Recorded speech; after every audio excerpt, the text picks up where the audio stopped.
Hello, I'm the Nostalgia Critic guy. Remember it so you don't have to. Well, seeing how The Matrix clearly ripped off some of Japan's most famous animes, Japan decided they wanted to steal some of that back, hence the Animatrix.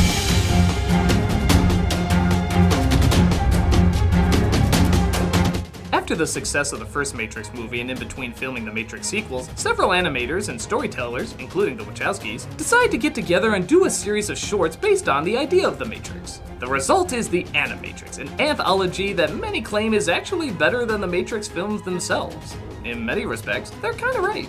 In others, well, let's just say the subtlety of the Matrix mixed with the subtlety of Japan is anything but subtle.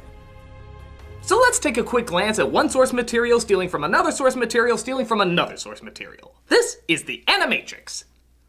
The first one is The Final Flight of the Osiris, a CG short written by the Wachowskis. And boy, does it show. Aside from the CGI looking for the most part pretty impressive, especially when it comes to human textures, it has all the Wachowski trademarks. Totally pointless action scene? Check. Good looking blands trying to sound important but instead sounding disinterested? Go, go, go. Check.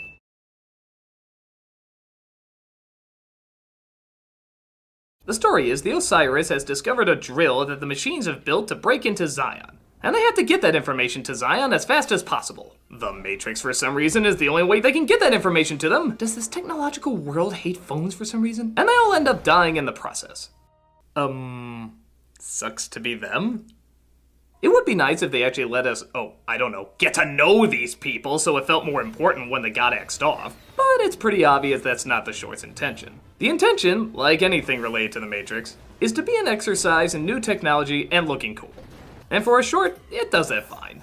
You don't give a shit about what happens to them, but they look so cool while you're not giving a shit about what happens to them. As a fun little demonstration of cool CGI effects and some neat visuals, it's totally passable. The next one, however, is anything but short. It's another one written by the Wachowskis describing the history of how the Matrix came into being. And on the one hand, it looks amazing. Some of the imagery is downright inspired and dripping with beautiful animation. With that said, it still doesn't excuse the fact that it makes little to no sense and is still deep fried in pretentious batter. I mean like, extra crispy pretentious batter.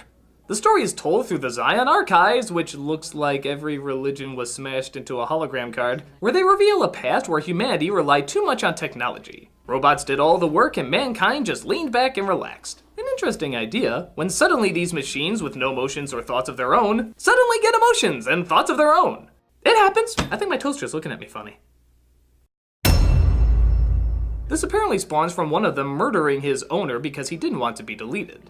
Of course, if these things were supposed to be programmed with emotions before, it's pretty obvious this would happen a long time ago, but because two popular commentaries are life just happens and man equals bad, they decide they do suddenly have feelings now. But mankind, being stupid evil us, decides to destroy them all and doesn't care for their emotions that may or may not be there programmed in originally. Oh, the confused manity.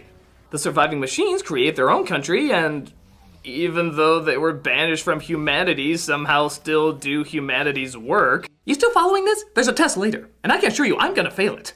But, get this, the machine's economy does better, flinging the human economy out of whack. So again, being big, stupid, evil us, we just decide to blow them all up. Because man like boom and evil and everything wrong.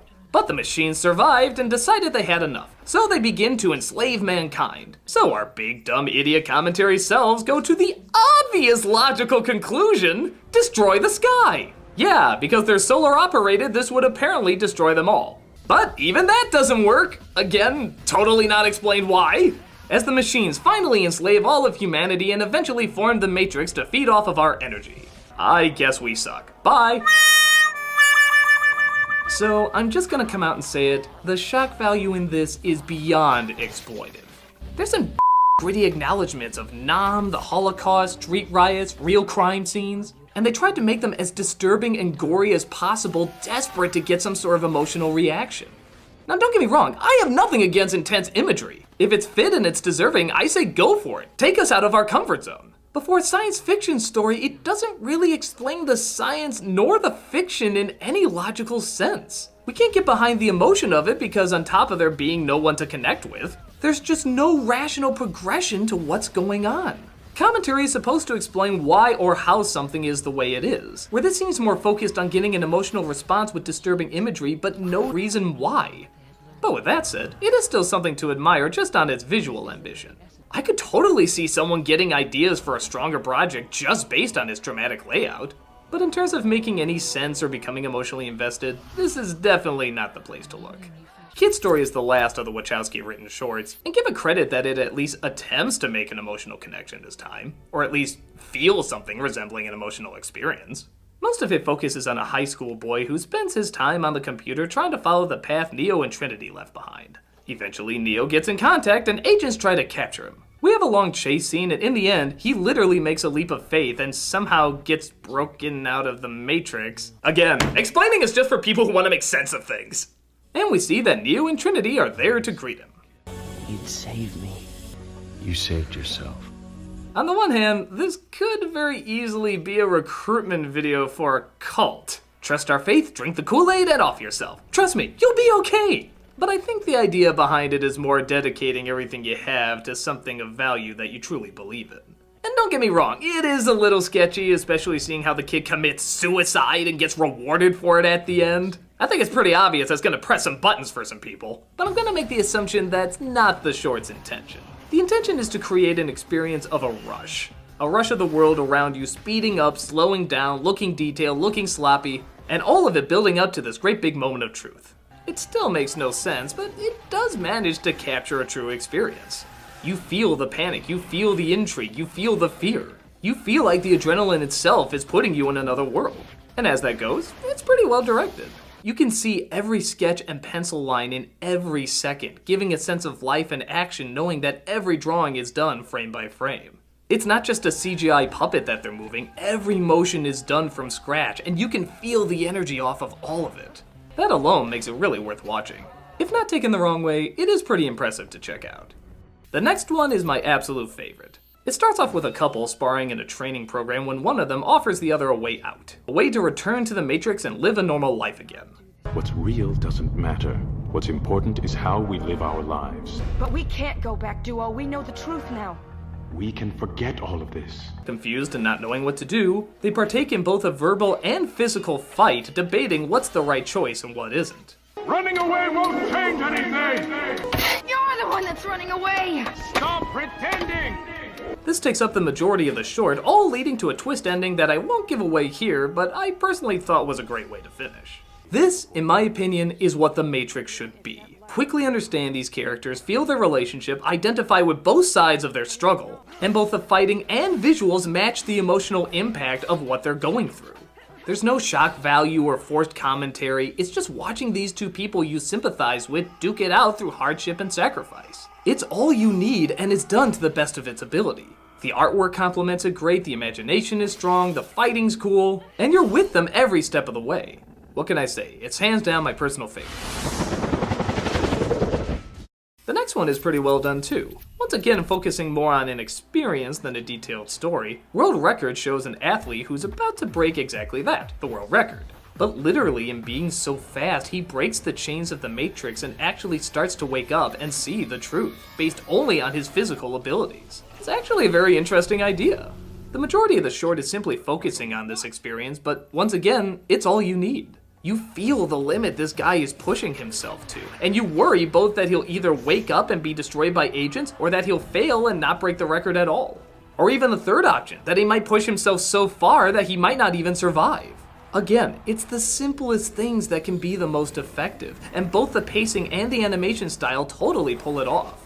It's also an intriguing idea that you can see another plane simply based on physical attributes. It's been discussed before by many, but this one is smart enough to know it's a visual medium and it's better to show it rather than talk about it. And it does a great job in doing so. Definitely worth the time to check out. Which brings us to Beyond, which is probably my second favorite out of the series. Again, taking a very simple idea and simply focusing on the experience of it. A young woman and some kids she stumbles across discover what is simply defined as a glitch in the Matrix. I imagine there's a lot of those with all the plot holes these movies make. But once again, the majority of the short is just them interacting with the glitch. They can make time go backwards, change the weather in small areas, and even slow down the world to see it in all its beauty. Again, the focus is the experience, and it's done with very simple yet connectable characters. It does go a little abstract near the end by hinting at something bad, I'm not sure what it is, but honestly, because it's mostly a visual experience and it's obvious there's parts left open to interpretation, I don't mind it. It's kind of like knowing through all these incredible things that you may go through in life, there's always a dark, troubling side waiting on the other end. That's what I got out of it, but maybe it doesn't mean that at all. Maybe it means something totally different. I don't know. I'm just glad they're leaving it up for us to decide instead of jamming in so much plot detail that actually makes less sense the more you describe it. Good animation, good experience, good short. Next is a detective story. A film noir about, what else? A detective, trying to find the infamous Trinity. And that's really about it. Not much really happens outside of the search for her, but if you're a fan of dark shadows, shady blinds, and alcoholic men in trench coats, it's a fun little story. The style, once again, is great. Grainy, dark, and dripping in classic film noir style. Probably a style over substance short, but the style is so nice and the substance so not pretentious and annoying that I think it works out okay. If you like film noir, you'll be glad you checked this out. And the last one is definitely a weird one, to say the least. It starts out on the surface of the real world, still as apocalyptic as ever, as a rebel is chased down by machines. But it turns out she's part of a team that captures machines and reprograms them to think they're in a reality where they need, nay, want, to serve mankind. Sounds familiar, right? Turning the tables a little bit. They show it things like games, entertainment, lust, identity, trust, and all in probably the strangest, but still creatively entertaining way possible. You might be spending half the time asking yourself why they look like Aeon Flux, and that's because the same designer worked on both. The other half, you'll be wondering what you're even looking at, but still kind of sucked in as to how they're winning over this machine using entirely visual means, with no dialogue whatsoever. This actually kind of makes sense. All a computer knows is words and numbers, so getting it to understand emotions would be more of a visual experience rather than a verbal one. It's a clever idea with unique layout and a different way of telling its story. And its ending is something right out of a gothic tale or a Frankenstein movie. Tortured, dark, and wondering if the right thing was ever done. It could have benefited from a bit more character, but for what it is and the time frame it has, it's pretty slick and fun to watch. It's out there, but it's definitely a short that brings you along for the ride and makes you glad that you're out there.